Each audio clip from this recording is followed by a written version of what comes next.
Buenos días y bienvenidos a esta clase de Cálculo 2 para Ingeniería en la Universidad de Santiago de Chile. Ustedes se pueden preguntar por qué estoy comenzando la clase, digamos, grabando y con una fruta, una manzana en la mano, y qué relación tiene con los contenidos de la clase de hoy. Pues eso es justamente lo que vamos a descubrir en los primeros minutos de esta clase.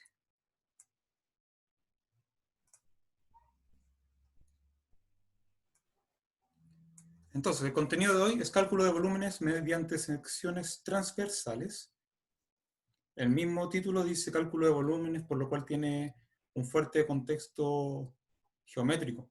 Van a tener que imaginar objetos en el espacio de 3 dimensiones, y un buen modelo de espacio tridimensional es el espacio en el cual nosotros vivimos. Por lo tanto, cuando hablemos de alguna sección transversal de un sólido, ese sólido puede ser perfectamente un objeto cotidiano como el que acabo de mostrar, como la manzana con la cual vamos a trabajar a continuación.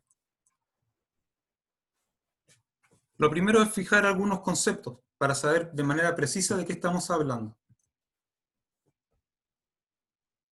Una sección transversal, entonces, lo vamos a imaginar como un sólido, un cuerpo que ocupa cierto volumen en el espacio, que es subconjunto entonces del espacio cartesiano 3D. Y nuestro sólido va a ser entonces va a ser una figura, digamos, limitada por ciertos dos planos. En el espacio ustedes ubican un eje de coordenadas, el eje X que ustedes ven en la figura. Y para cada punto X del eje, ustedes van a dibujar un plano que ven con color celeste en la figura. Ese plano que pasa por el punto X y que es perpendicular, va a cortar el sólido, generando una región que ustedes pueden ver aquí. Esa región depende de X, por lo cual a la región se la va a llamar R de X. Y el área de esa región la vamos a llamar como A de X. Naturalmente, solamente hay una intersección desde X igual a. Como uno de los extremos pueden poner X igual a, un plano aquí. Y como X igual B, a la derecha, otro plano. El sólido va a estar contenido dentro de entre medio de esos dos planos. De esa manera, una sección transversal formada por la intersección del sólido con el plano. En el punto X, donde el intervalo de definición está fijo. Para determinar el volumen de la sección transversal, si nosotros queremos asociar esto con una integral, lo más razonable es, bueno, encontrar una suma de Riemann que aproxime el volumen, y bajo ciertas condiciones sobre el sólido, a fin de cuentas, que es decir, que la región varíe de alguna manera continua, en particular el área, entonces el volumen va a ser igual a una integral definida. Eso es lo que nosotros vamos a hacer. Entonces, si ustedes observan en la cámara, tengo mi objeto 3D. Ustedes ubican el eje de coordenadas como yendo de izquierda a derecha, para ustedes. Y nuestro objeto tiene un plano que lo limita por izquierda y un plano que lo limita por derecha. Lo que estoy representando con mis manos ahora, si ustedes pueden ver en la imagen, son el plano X igual A y X igual B que limitan este sólido. Y por lo tanto, algún punto X que se mueva dentro del intervalo AB va a determinar un corte plano de mi sólido, lo cual va a generar una región. En base a eso vamos a trabajar a continuación. Como bien sabemos, para trabajar con sumas de Riemann, primero tengo que definir una partición P. Los puntos de la partición son X sub 0, X sub 1, X sub 2, X sub 3, y así sucesivamente hasta X sub n. Ordenados de manera creciente, X sub 0 igual a y X sub n igual a B. Como es habitual, para cada K, desde 1 hasta n, el delta XK se define como la diferencia de dos de estos puntos consecutivos, el largo del intervalo. Todo eso hasta ahora es habitual. Entonces, lo que nosotros vamos a hacer es rebanar el sólido. Aquí explican como si fuera una papa de campo, pero en realidad vamos a cambiar la papa de campo por alguna otra fruta, en particular la manzana, porque al menos estaba revisando y no encontré alguna papa en el momento, y ya pronto vamos a ir a la feria a comprar frutas, vegetales para esto, y lo que encontré fue una manzana y me pareció adecuado para explicar. Entonces, la explicación vale aún así, y lo natural en este caso entonces es tomar un cuchillo de cocina, tener cuidado obviamente para no lastimarse y cortar el sólido, que es lo que vamos a hacer a continuación.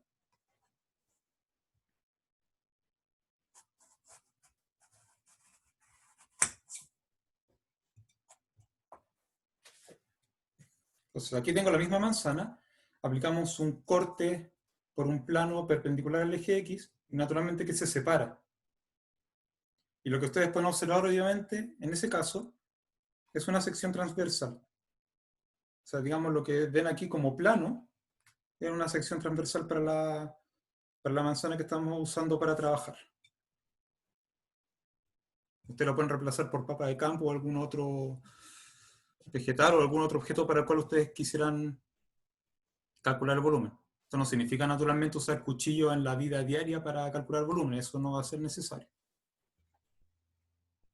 Bien. Eso me da obviamente una función que depende del X moviéndose desde el A hasta el B, la función área. Y para poder trabajar con esto, desde el punto de vista de la suma de Riemann, tendría que aplicar, digamos, un corte por un plano perpendicular al eje X en otro punto cercano. O sea, si esto lo hicimos para X sub K, podría haberlo hecho también para el anterior, para el X sub K menos 1, que es lo que voy a hacer a continuación.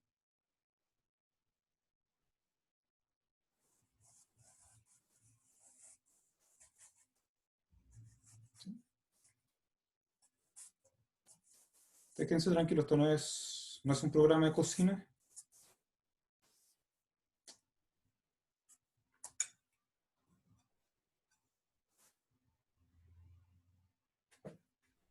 Me quedaría algo como lo que ven ahora. Si se dan cuenta, hay un grosor que es bien delgado. Hay dos planos paralelos que estamos usando al X menos K menos 1 y X sub K. Y me queda una figura como esta. Y lo más natural en este caso, entonces, sería calcular el área total, el área de todo el objeto del cual yo quiero determinar volumen, como una suma de láminas, una suma de volumen de láminas. Entonces, el volumen total va a ser la suma de volúmenes pequeños. Ahora, ¿cuál es el volumen de la rebanada que acabamos de tomar? El volumen no lo vamos a calcular exactamente, vamos a usar un sólido cilíndrico. Porque en el ejemplo anterior, un lado con el otro lado, el x sub k menos 1 con el x sub k se parecen. No tienen por qué ser iguales, pero se parecen. Entonces vamos a usar el lado x sub k, el lado derecho, si les parece bien. Y vamos a imaginar que el grosor de eso, o sea, que a esa lámina x sub k se le da un grosor pequeño. De manera que el volumen va a ser el producto entre el área de esa sección transversal por el grosor de la lámina, que en realidad viene a ser el ancho del intervalo. Entonces, el volumen de la rebanada que acabamos de tomar es ese producto que tiene todo el aspecto de que nos va a generar una suma de Riemann. Y por lo tanto el volumen es igual a una suma de volúmenes de rebanadas. Y las rebanadas se aproximan usando el área de la sección transversal multiplicando el ancho del intervalo o el grosor de la lámina.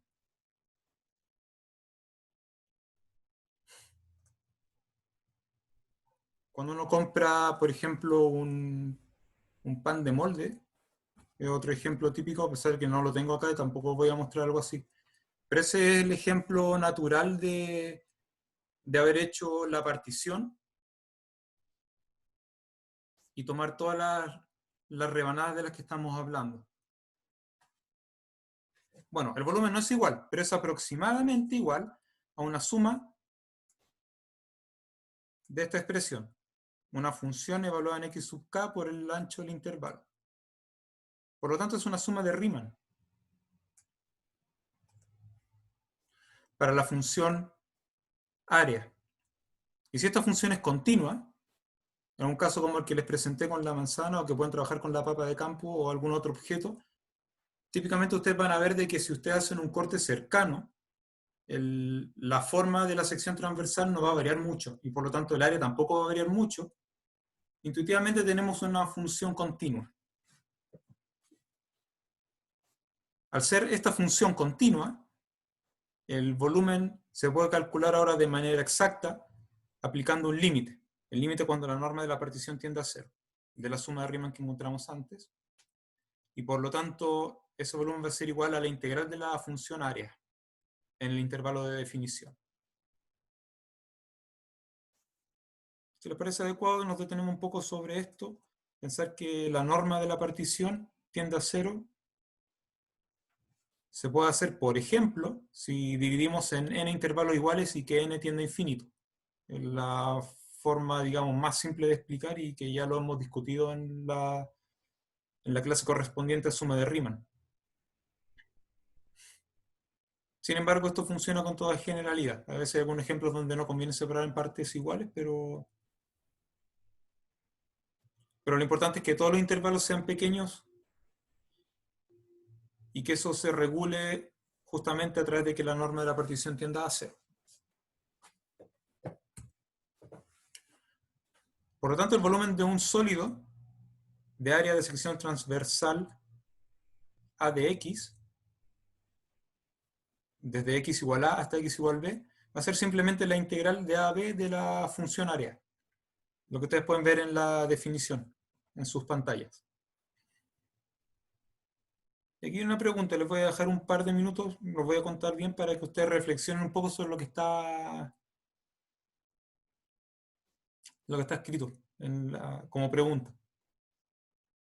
Nosotros dijimos en algún momento que si la función es continua, esto resulta. La pregunta: ¿qué pasaría si la función fuera discontinua? ¿Todavía puedo hacer que esto funcione?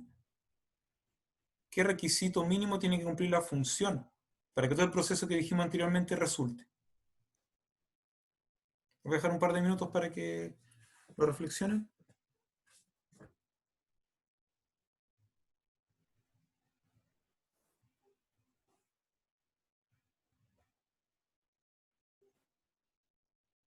Mientras yo voy a trabajar un poco con mis artículos de cocina para mostrarles un poco de qué va esta pregunta.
Antes de responder la pregunta que está propuesta en el archivo, vamos con una pregunta de uno de los estudiantes.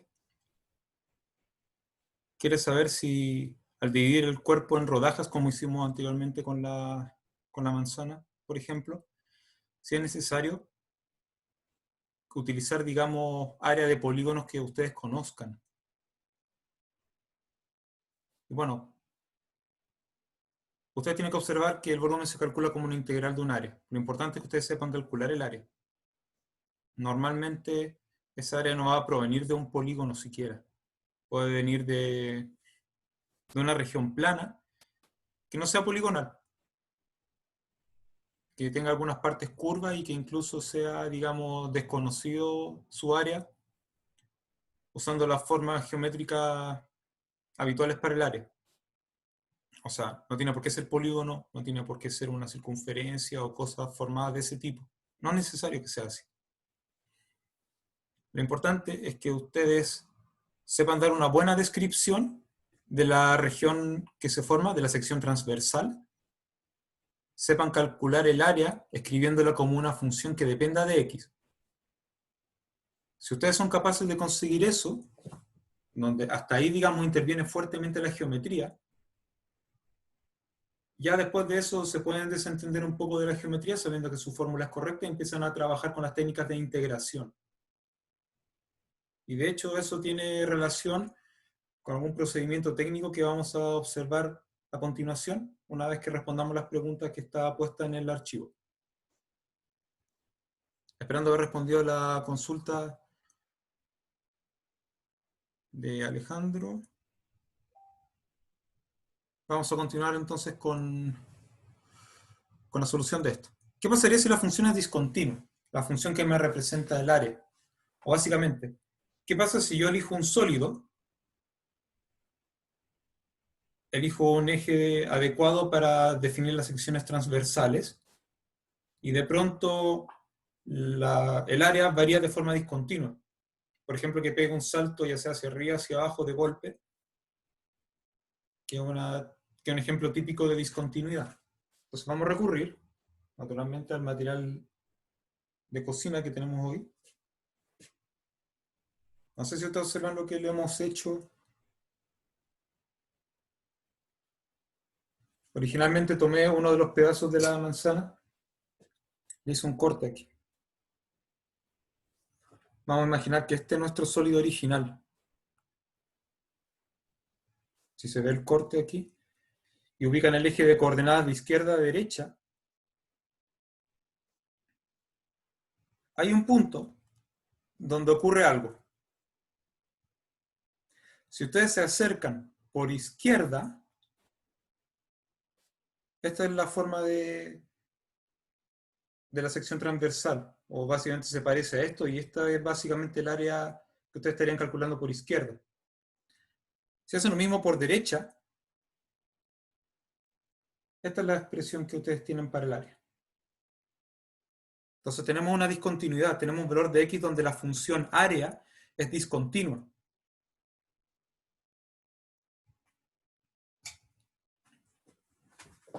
Nosotros para trabajar tranquilamente hemos dicho que si una función es continua, entonces es integrable, de manera bastante simple. Sin embargo, las discontinuidades no nos prohíben seguir trabajando con integrales definidas. Y en este caso puedo usar, por ejemplo, el punto de división, el punto donde las cosas cambian, el punto de discontinuidad, y calcular el volumen completo de esta manzana como esto, el lado izquierdo, si ustedes quieren verlo así, más esto, el lado derecho. La puedo separar entonces en dos integrales. Aquí se ve continuo a izquierda, o sea, el pedazo de izquierdo se ve continuo, entonces puedo calcular ese volumen, el derecho puedo calcularlo también, y por lo tanto puedo encontrar el área como una suma de esas dos integrales. Entonces, si hay un punto de discontinuidad, todavía puedo calcular la integral. Ustedes podrían pensar, bueno, y si hacemos lo mismo en otro punto, y en otro, y en otro, y así sucesivamente, y tuviera una cantidad finita de puntos de discontinuidad, todavía podría hacer el ejercicio que hice recién, de dividir el sólido en partes, aprovechando los puntos de discontinuidad y calcular el área como suma. Entonces, desde un punto de vista práctico, uno podría pedir una cantidad finita de discontinuidades y calcular la integral como una suma de una cantidad finita de integrales y todavía resulta. Sin embargo, uno todavía puede ir un poco más allá y observar en la definición lo que hemos pedido.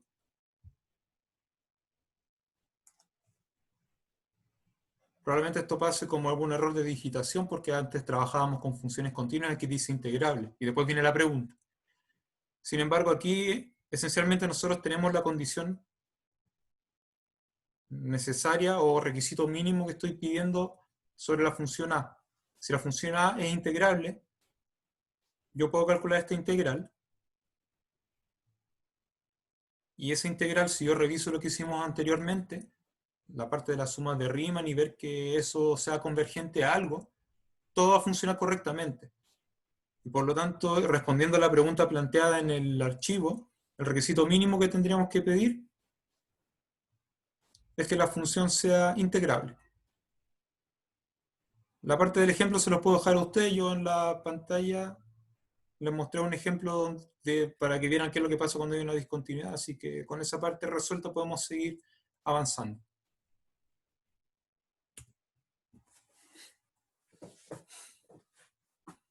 Bien.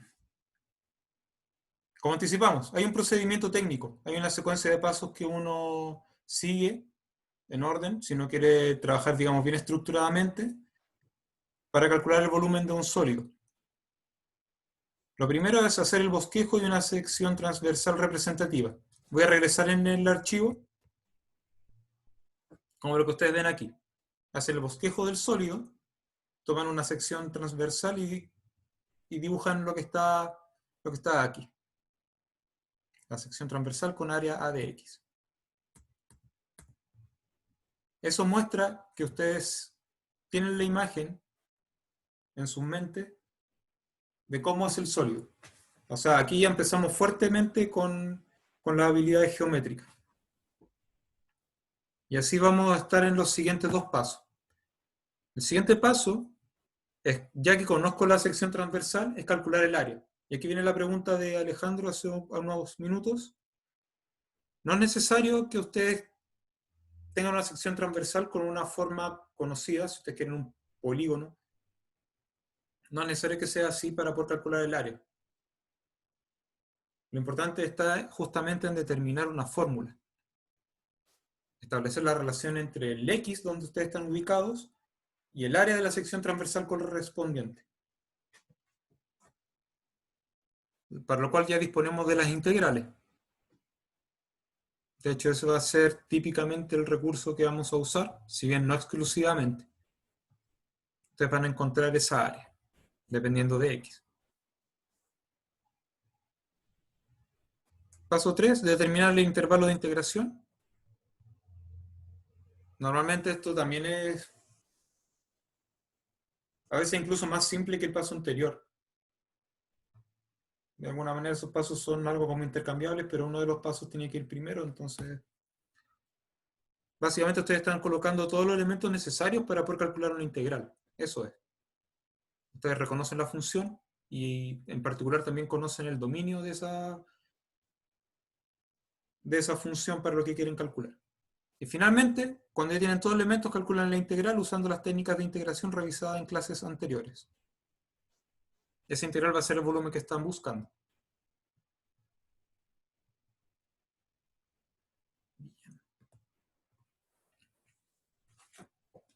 Vamos a revisar un ejemplo de esto. Un ejemplo bien simple, en el sentido de que ustedes muchas veces se encuentran con figuras de las cuales conocen fórmulas de volumen, como un cono, por ejemplo. Si ustedes tienen un cono, saben calcular el área de la base del cono, dado que es un círculo, y con esa área más la altura pueden obtener la expresión que es el volumen de un cono circular. Eso nos da la ventaja de que ya sabemos cuál es el resultado que debemos obtener. Así que siguiendo los pasos sugeridos, hacemos el bosquejo del sólido. En la figura hay un cono. vamos a usar el eje X como el eje que va desde el vértice del cono hasta el centro de la base. Entonces, X igual 0 es el vértice del cono, X igual H es el centro de la base del cono, y para algún X que sea mover entre 0 y H, respondiendo a lo que vimos como paso 3, hay una sección que también va a ser un círculo más pequeño, con un radio R, y naturalmente el R depende del X. Nosotros conocemos el área de la sección transversal porque es una circunferencia. El área de la sección transversal es pi por el radio al cuadrado, R cuadrado. Aquí. Ahora, esto tiene que depender de X. Así que tenemos que encontrar una forma de relacionar el R con X. Y para eso nosotros vamos a usar semejanza de triángulos. Si vemos en la figura, tengo un triángulo con un ángulo recto en X. Tengo otro triángulo más grande con un ángulo recto en H. Y esos dos triángulos, además de ser triángulos rectángulos, tienen un ángulo agudo común. Así que los dos triángulos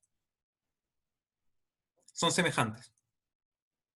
En particular tienen los tres ángulos homólogos iguales. Y eso significa, o eso tiene como consecuencia, de que la longitud de los lados está en una proporción.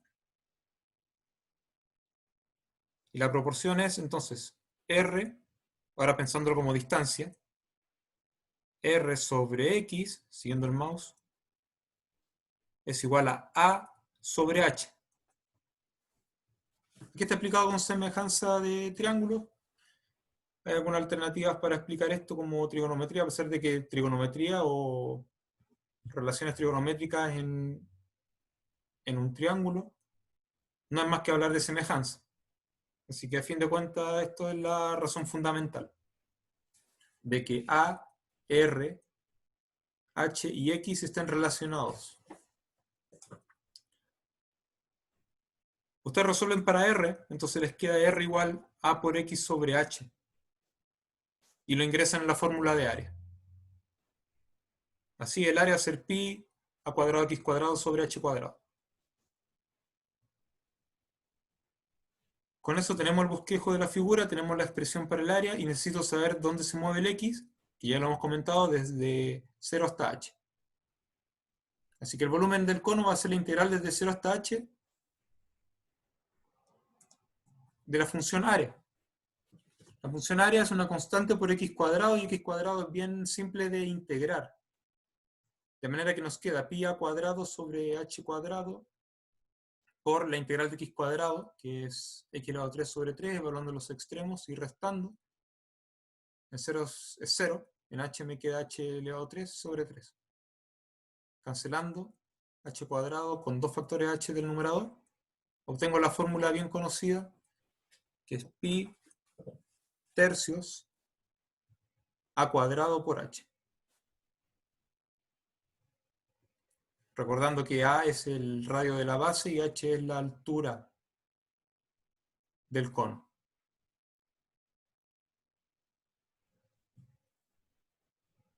Bien. Recuerden, en cualquier momento ustedes pueden escribir en el chat, por ejemplo, y preguntar si necesitan revisar algo.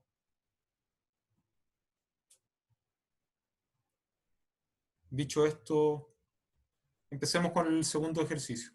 El segundo ejercicio no trae figura en la formulación, entonces uno tiene que describir con palabras de manera bien precisa. Ese es trabajo por ahora para nosotros como profesores, de explicarles bien con palabras de qué se trata lo que estamos haciendo. Y trabajo de ustedes imaginar la figura. Cuando ustedes dibujan la figura, nosotros entendemos como profesores de que tienen la imaginación de lo que está apareciendo como objeto de trabajo. Entonces tenemos una cuña, la que se utilizaban antiguamente para escribir, por ejemplo, realizando algunos movimientos para tallar la piedra, por ejemplo. o que en algunos casos se utiliza para sostener las puertas y que no golpeen las murallas. Entonces, una cuña curvada se produce al cortar un cilindro.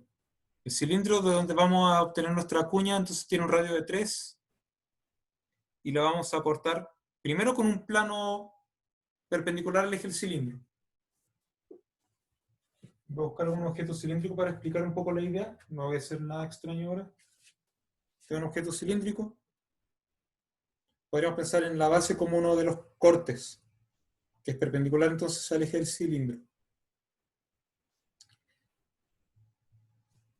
El segundo corte forma un ángulo de 45 grados con el primero. Lo ubicarán algo de esta manera. Sin embargo, ese segundo plano tiene que pasar por el centro del cilindro. De manera que ese segundo plano, que está inclinado 45 grados, va a determinar un diámetro del círculo de base. Y de ahí ustedes rescatan una figura que estamos llamando como que es una cuña. La pregunta natural: ¿cuál es el volumen de la cuña que hemos obtenido de esa manera? Primera parte, bosquejo del sólido.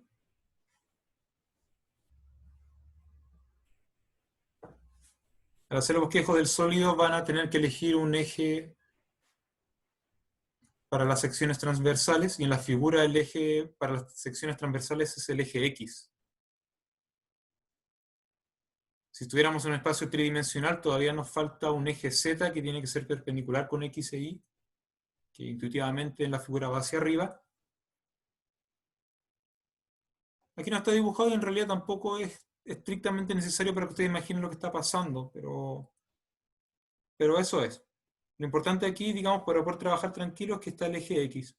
Y también han dibujado el eje Y, que nos va a servir como apoyo en algún momento. Entonces, la figura muestra la cuña rebanada en sentido perpendicular al eje X. Las secciones transversales, como ustedes pueden ver, son rectángulos. Aquí tenemos una figura conocida.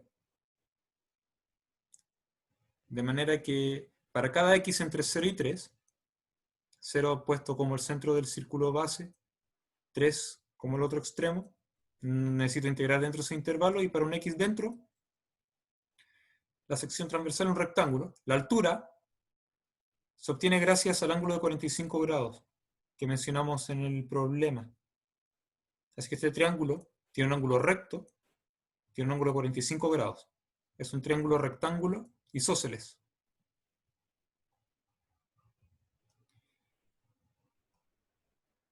Por lo tanto, si el cateto opuesto horizontalmente es X, el cateto vertical también es X, que viene a ser la altura del rectángulo.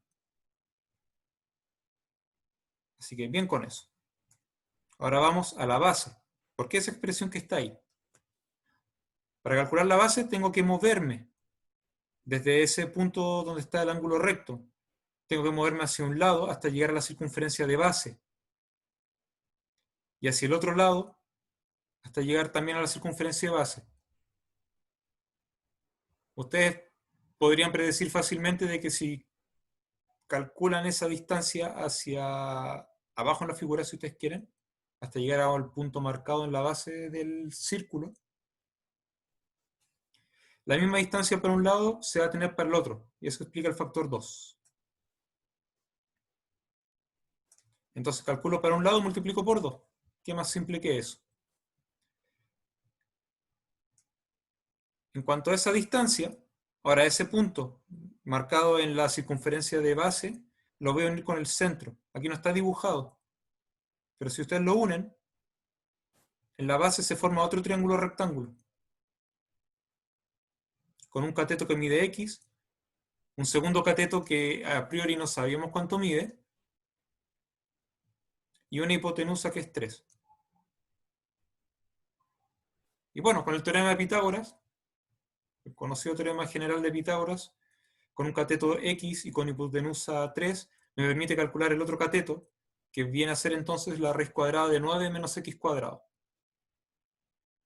Con eso multiplicado por 2, yo tengo entonces finalmente la base del rectángulo.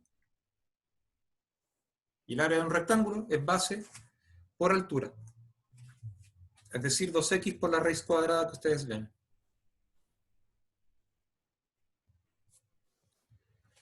Una vez reconocidos el área como función de x y el dominio de integración, el volumen va a ser entonces la integral desde 0 hasta 3 de la función área. Y naturalmente este ejercicio termina resolviendo esa integral. El volumen es la integral de 0 a 3 de esta función. Aquí no están los detalles de cómo se calcula. Sin embargo, ustedes ven que fuera de la raíz, el 2x es la derivada de lo que está dentro de la raíz, excepto por un signo. Lo cual sugiere usar una sustitución, nueva variable igual 9 menos x cuadrado. Ustedes hacen todos los detalles para llegar a la solución y tienen su primitiva. La primitiva se evalúa en 3 y 0. En 3 se anula. El menos propio de esta barra de evaluación, con este menos se queda positivo y al reemplazar en 0 lo que está al final. 2/3 por 9 elevado a 3 medios. 9 elevado a 3 medios es, bueno, raíz de 9 es 3, 3 elevado a 3 es 27. Multiplicando por 2/3 me queda 18, que es el resultado del ejercicio. 18 unidades de volumen.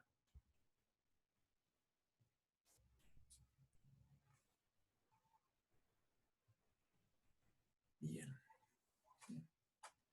Para seguir ganando un poco de experiencia en esto, vamos al tercer ejemplo que también está desarrollado. Entonces, ahora tenemos un sólido. Y la ventaja es que está descrito con palabras, pero no tenemos la figura todavía. Entonces ustedes pueden hacer ejercicio de ir imaginando, de ir leyendo e imaginar cómo se vería este sólido. Si un sólido S es cortado por planos perpendiculares al eje X, entonces tienen eje X, si ustedes quieren de izquierda a derecha, y planos que cortan. Las secciones transversales, o sea, en cada uno de esos planos que estoy dibujando se me forma un círculo. Y el diámetro se extiende entre las curvas y igual x cuadrado y igual 8 menos x cuadrado. Entonces ahora ustedes, bueno, dibujan un plano cartesiano como yo sé que ustedes están haciendo en estos momentos. Dibujan el eje X, el eje Y. Grafican las dos parábolas que ustedes tienen ahí. Van a pasar algunas cosas que a ustedes les van a llamar la atención probablemente, pero ya las vamos a discutir en la solución.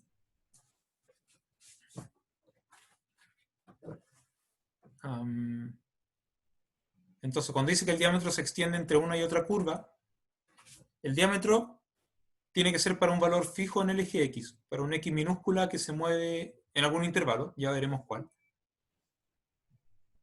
Entonces ustedes marcan ese valor de X en el eje horizontal, en el eje de abscisas, y perpendicular al eje X, ustedes van desde la parábola de abajo hasta la parábola de arriba. De hecho, están puestos de esa manera en el ejemplo.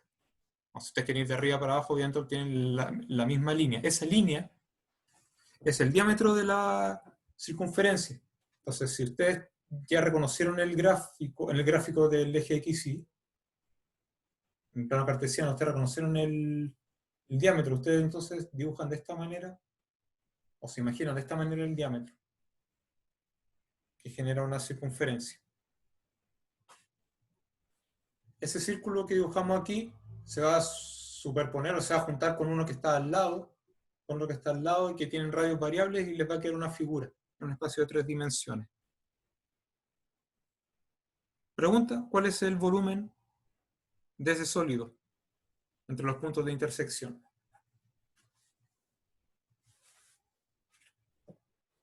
Naturalmente uno tiene que encontrar los puntos de intersección, que cuando ustedes lo grafican son más o menos intuitivos, pero cuando ustedes resuelven, tienen que seguir algunos pasos. No es muy difícil convencerse, cuando ustedes igualan la ecuación y trabajan un poco más, que los puntos de intersección corresponden a x igual 2 y x igual menos 2. Son los únicos dos puntos de intersección. o la abscisa de esos puntos, digamos. Como punto es 2,4 y menos 2,4, aunque la coordenada ahí probablemente no la utilicemos en el cálculo, pero como punto de intersección son pares de números reales. Vamos al bosquejo del sólido. Entonces tenemos el eje X horizontal, el eje Y vertical, las dos parábolas. Hemos anticipado cuáles son los puntos de intersección, y para algún valor de X entre menos 2 y 2, tengo que dibujar un segmento vertical en este caso, desde la parábola y igual a x cuadrado hasta la parábola y igual a 8 menos x cuadrado.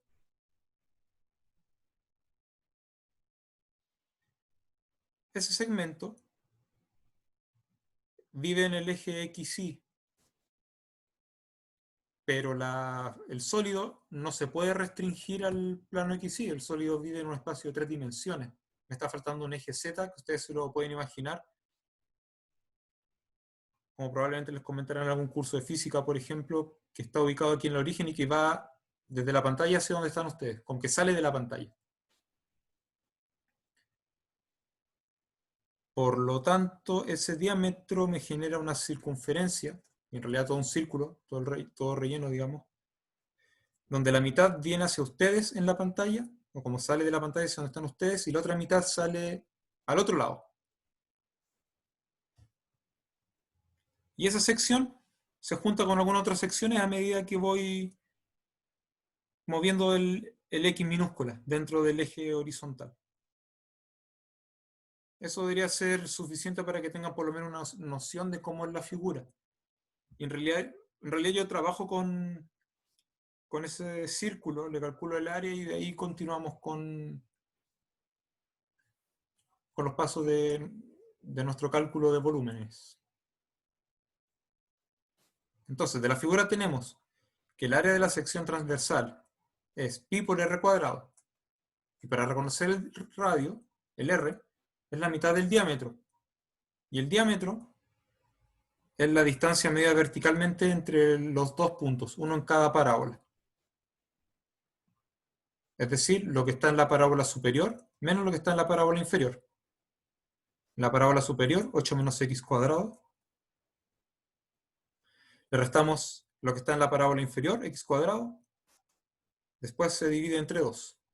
El resultado lo que pueden ver ustedes, 4 menos x cuadrado. Así que ya tenemos el radio como función de x y con eso el área también como función de x. Bien. Bien, bien, bien. El intervalo de integración es desde menos 2 hasta 2 porque correspondía a los puntos de intersección de las parábolas. Si es menor que menos 2 o mayor que 2, ya no hay una región acotada entre medio de las dos parábolas. Tengo que quedarme entonces entre menos 2 y 2. Por lo tanto, la integral es desde menos 2 hasta 2 de a de x con respecto a la variable x. La función área es pi por el cuadrado de 4 menos x cuadrado.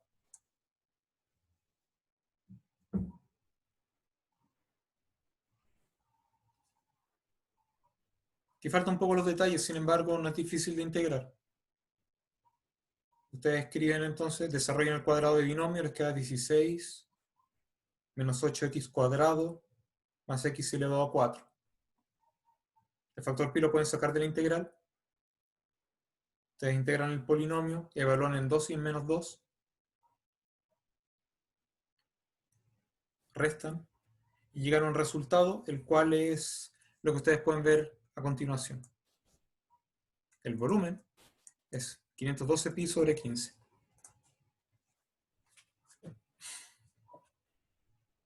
Lamentable que no estuviera del resultado desarrollado. Ustedes, si quieren, pueden hacer las cuentas para completar esto y llegar al 512 pi sobre 15 y van a ver que probablemente algunas cosas están un poquito de más. Entonces, en base a eso, la pregunta. El sólido del ejemplo que acabamos de revisar, ¿tiene alguna simetría?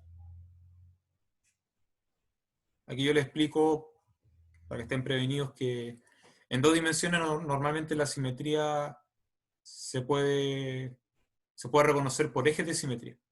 A veces también por puntos, pero para el caso, digamos, por ejes, por rectas que son ejes de simetría. En tres dimensiones uno típicamente utiliza un plano, por eso dice plano de simetría. Entonces intuitivamente uno dice, bueno, lo que está de un lado del plano coincide en algún sentido con lo que está del otro lado del plano. La pregunta es si eso pasa o no pasa en el sólido que vimos recién. En caso afirmativo, en caso que sí tengamos un plano de simetría, ustedes serían capaces, podrían aprovechar esa simetría para llegar al volumen. Esto bien desde el punto de vista de las cuentas que ustedes van a realizar. Si las cuentas van a ser más fáciles aprovechando el eje de simetría. Les voy a dejar también un par de minutos para que lo piensen, para que ustedes hagan las cuentas que no aparecieron en pantalla del caso anterior, de que reflexionen un poco de cómo podrían reformular el ejercicio aprovechando la simetría.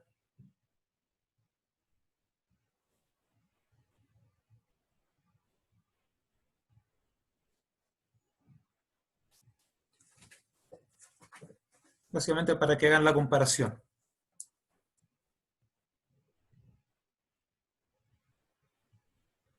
Bien,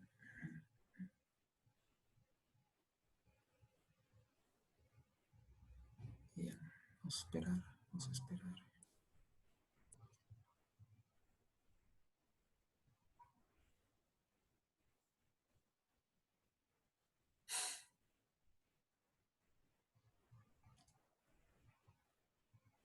Si ustedes observan en el chat, está esencialmente la respuesta desde el punto de vista geométrico. Vamos a responder aquí.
Bien, vamos respondiendo las preguntas.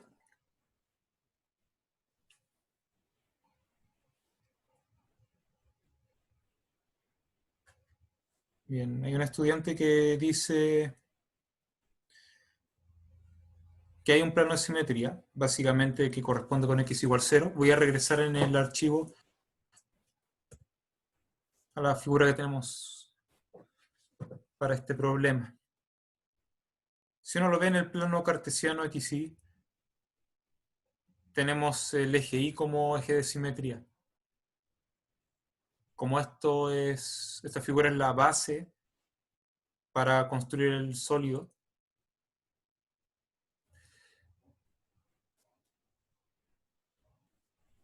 entonces, y bueno, y además sabemos de forma precisa cómo construir el sólido a partir de esta región plana. Lo que nosotros vemos es que si tomamos el plano generado por el eje Y y el eje Z, del cual les hablé anteriormente, el eje Z que se extiende desde el origen saliendo de la pantalla, o bien el plano perpendicular al eje X, corta el sólido en dos partes. Y además sirve como eje de simetría. Lo que queda a la izquierda es lo mismo que lo que queda a la derecha. Entonces, si yo quiero el volumen total, me bastaría con quedarme con la mitad derecha. Calcular ese volumen y multiplicarlo por 2. ¿Y qué gano con eso?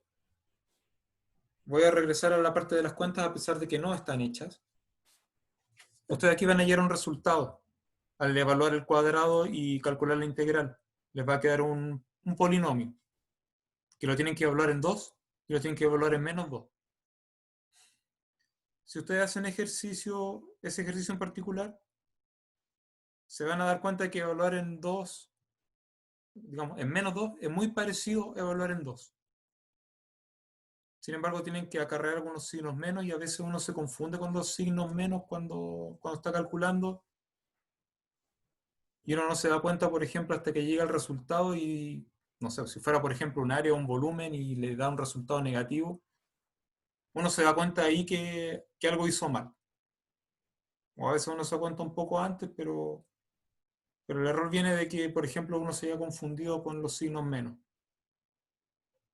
Además, como hay que evaluar en 2 y en -2, y además hay que hacer una resta con mayor razón. La estrategia que nos están sugiriendo, y que es correcta, en ese caso sería calcular la integral desde 0 hasta 2, desde 0, en vez del -2 que está como abajo, desde 0 hasta 2. Y al final multiplico por 2.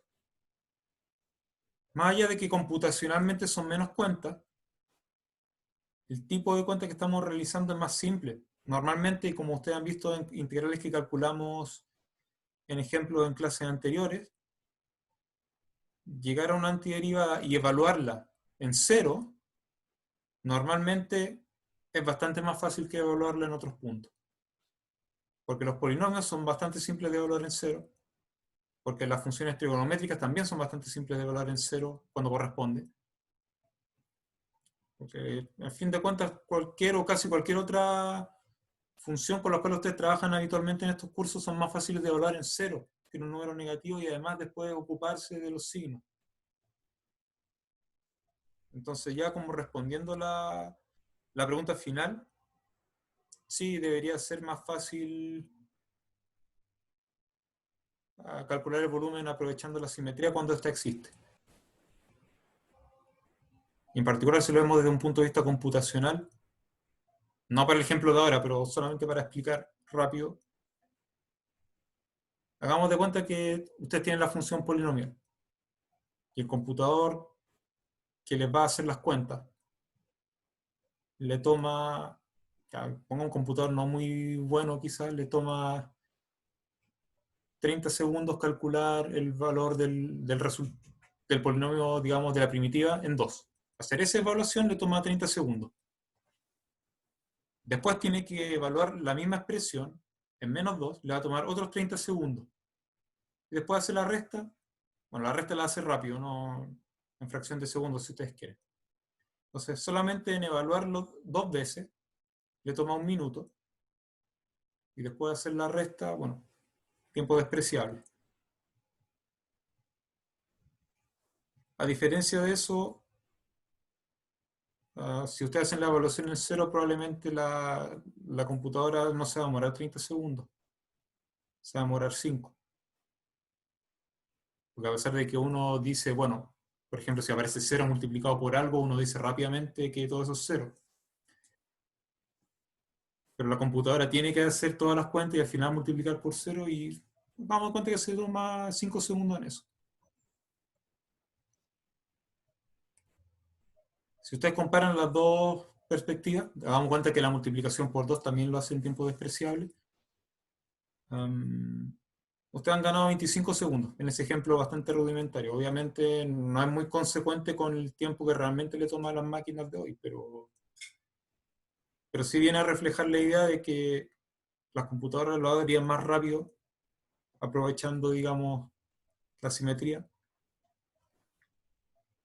Y para el caso de nosotros los seres humanos, que de pronto hacemos las cuentas sin ayuda tecnológica y nos equivocamos a veces y tenemos que empezar a buscar el error y repararlo, digamos, es mejor no arriesgarse a eso. Cuando está la opción de la simetría, yo diría que hay que tomarla. O sea, hay que justificar adecuadamente, pero después hay que tomarla. Y para cerrar la clase de hoy, les voy a dar algunos minutos para que piensen esto. Yo creo que unos 12 minutos está bien para que ustedes trabajen sobre eso. Yo ahora voy a detener la grabación, la voy a retomar al final para comentar las soluciones. Ustedes pueden pensar en estos ejercicios en particular. Antes de detener la grabación, una pequeña observación que ahora veo. Este raíz cuadrada de y tiene que ser raíz cuadrada de x. Se lo voy a dejar anotado en el chat. Pero ese es 2 por la raíz cuadrada de x. Todo el resto ustedes lo pueden leer y trabajar. Vamos a detener la grabación ahora.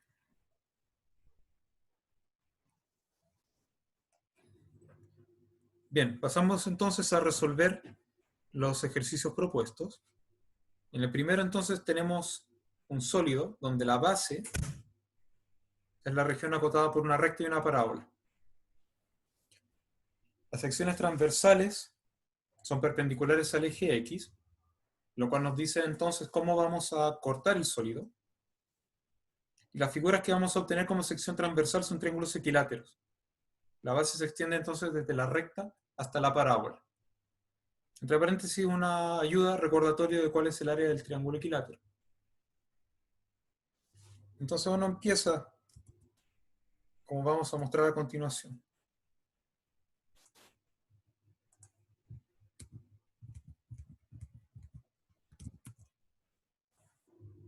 Los puntos de intersección de la recta y la parábola, eso es lo primero, porque tenemos que saber desde qué valor de x, o sea, desde qué valor hasta qué otro valor se mueve x. Y eso viene dado por los puntos de intersección de la recta y la parábola, para lo cual nosotros igualamos. ¿Sí? En el punto de intersección y es x y también y es 2 raíz cuadrada de x, entonces x tiene que ser igual a 2 veces la raíz cuadrada de x. Ustedes le dan al cuadrado y llegan a una ecuación cuadrática que naturalmente tiene dos soluciones, que son el 0 y el 4. Uno se tienta a simplificar el x, pero ustedes ya deberían estar más que advertidos de que no se puede hacer, en general. Solamente se puede hacer cuando tienen la garantía de que x distinto de 0. Entonces ustedes separan aparte el x igual 0 y si quieren, después de haber hecho eso, pueden simplificar.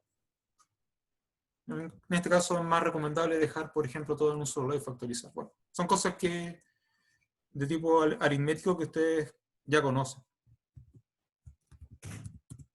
Como puntos de intersección son 0,0 el origen y el punto 4,4. Y ahora nosotros estamos en condiciones de graficar. La recta es bien simple de graficar y la parábola solamente teniendo en cuenta de que la parábola está puesta, digamos, con el eje X como eje de simetría y que solamente es la mitad superior. Ustedes saben graficar raíz cuadrada. La recta con azul, la raíz cuadrada con rojo, lo que está con color gris es la base del sólido. Y donde ustedes ven este segmento pequeño con X fijo y que se extiende desde la recta hasta la parábola, es donde ustedes van a levantar un triángulo equilátero. Ahí tengo un lado del triángulo equilátero y el tercer lado sobresale un poco de la pantalla, si ustedes quieren, hacia donde están ustedes.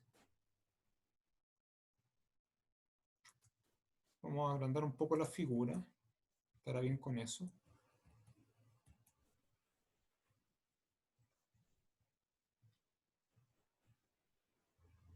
Entonces esta es la base del triángulo equilátero.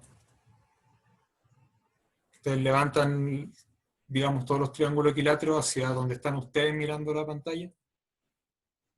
Y al juntar todos los triángulos se forma un sólido.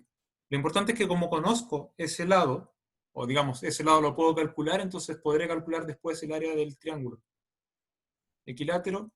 Así tendremos una sección transversal. ¿De qué se trata esto?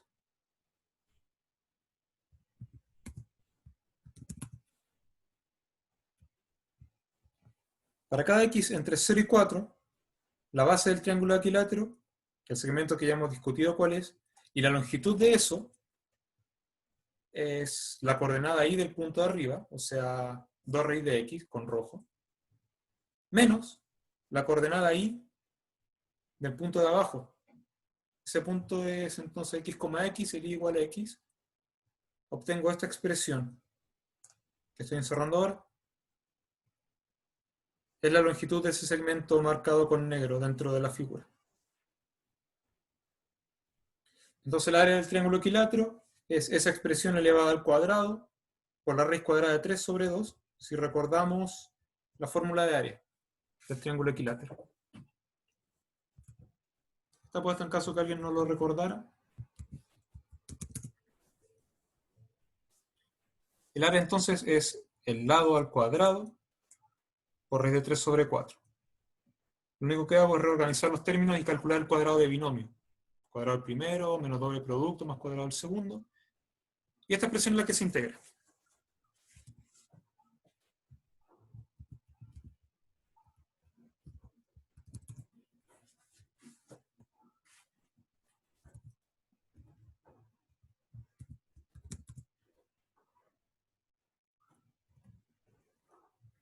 ¿Bien? Solo por las constantes que están involucradas. Tengo un polinomio, un x elevado a algo constante y un x cuadrado. Todo simple de integrar. Después se evalúan 4 y 0. Evaluar en 0 anula todo. Así que simplemente tienes que evaluar en 4. En x igual 4. Me queda eso.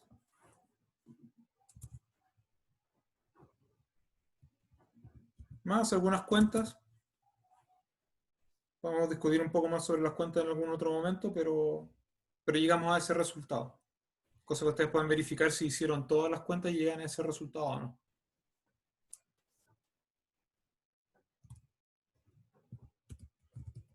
Vamos con el segundo.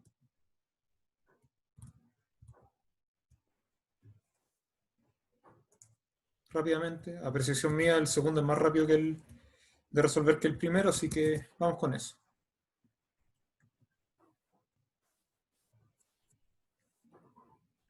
Tenemos la base del sólido, que es un círculo. La sección transversal dice que tienes que tomar una cuerda de la circunferencia. Cuerda un segmento que une dos vértices del círculo. 2 puntos del círculo y bueno, a partir de ahí levanto un triángulo, rectángulo isósceles. O sea, elijo uno de los lados para el ángulo recto y levanto un triángulo. Lo importante es que la fórmula de área para esa figura es simple también.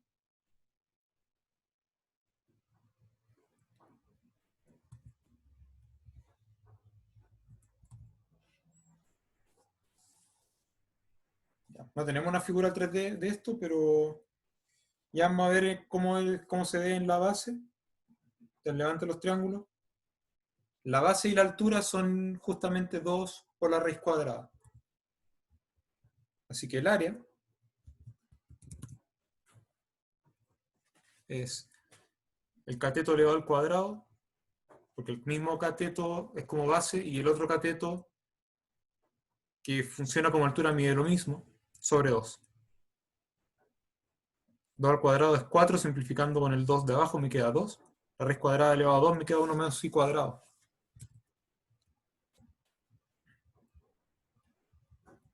Vamos a la figura.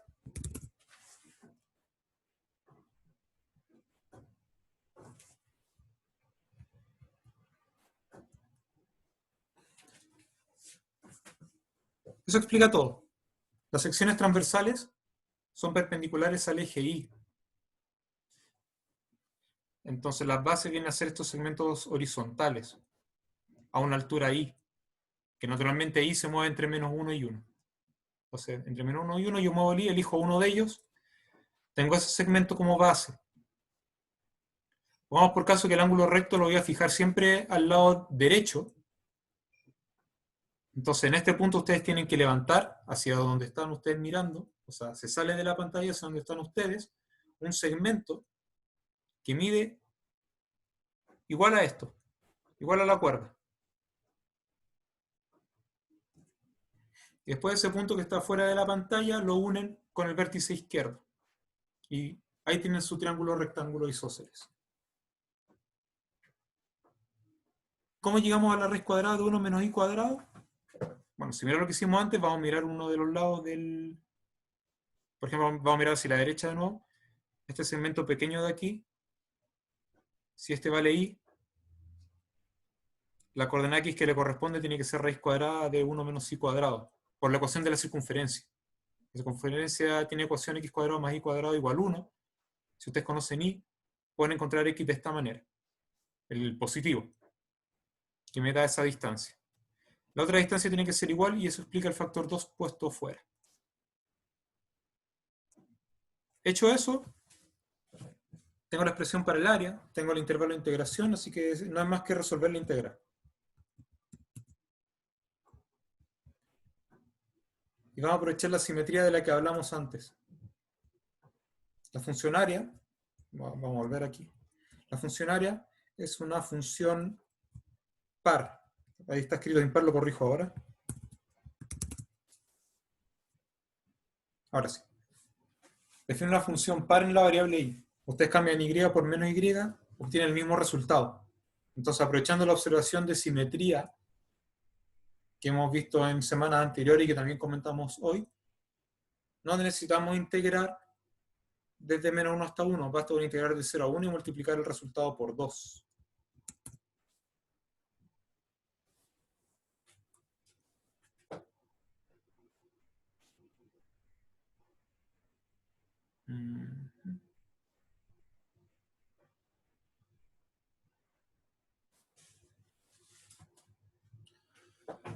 La observación de simetría está con rojo. O sea, ustedes integran de menos 1 a 1. Es lo mismo que integrar de 0 a 1 y multiplicar por 2. Esto es bien simple de integrar. 1 menos i cuadrado. Así que le escribo simplemente el resultado final de todo esto, que es 8 tercios. Bien. Dejamos la clase de cálculo 2 hasta este punto. Si tienen consulta, obviamente lo pueden hacer también. Entonces vamos a quedar hasta aquí, esperando que esta clase haya sido de utilidad para ustedes. Nos encontramos entonces para seguir aprendiendo un poco más de cálculo de volúmenes en la clase de mañana.